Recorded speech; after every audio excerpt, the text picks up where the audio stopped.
શ્રી હરિરાય મહાપ્રભુ આપ એ શિક્ષાપત્રો શ્રી ગોપેશ્વરજીને માટે એટલા માટે લખે છે કારણ કે સ્વમાર્ગ સિદ્ધાંતાનુસાર લૌકિક દુઃખ આવતા લૌકિકતામાં આપણે ન ચાલ્યા જઈએ અને શ્રી ગોપેશ્વરજીની કૃષ્ણ સેવા ન છૂટી જાય તે માટે થઈને, ભગવત સેવામાં એમને તત્પર કરવાને માટે થઈને, સ્વમાર્ગીય કર્તવ્યમાં એમને સંનિષ્ઠ કરવા માટે થઈને આપ આ પત્રો લખી રહ્યા છે.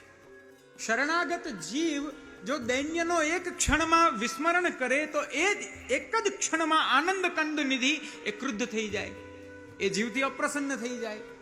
અને અપ્રસન્ન થયેલા એવા પ્રભુ એક ક્ષણમાં જીવની દીનતા જુએ તો એક ક્ષણમાં પ્રસન્ન થઈ જાય. આવા જે જીવો છે, જે શ્રી વલ્લભાશ્રિત છે, શ્રી વલ્લભ ચરણૈકતાન છે, તેવા જીવોમાં શ્રી હરિરાય મહાપ્રભુને આવું દૈન્ય, આવું દાસત્વ, દાસાનું દાસત્વ આપણે જે કહીએ છીએ, જો એને યથાર્થ રૂપે જોવું હોય તો શ્રી હરિરાય મહાપ્રભુના જીવન ચરિત્રમાં દેખાય. સદોદ્વિગ્ન મના કૃષ્ણ દર્શને ક્લિષ્ટ માનસઃ લૌકિકં વૈદિકં ચાપી કાર્યં કુર્વન્ન નાસ્થયા.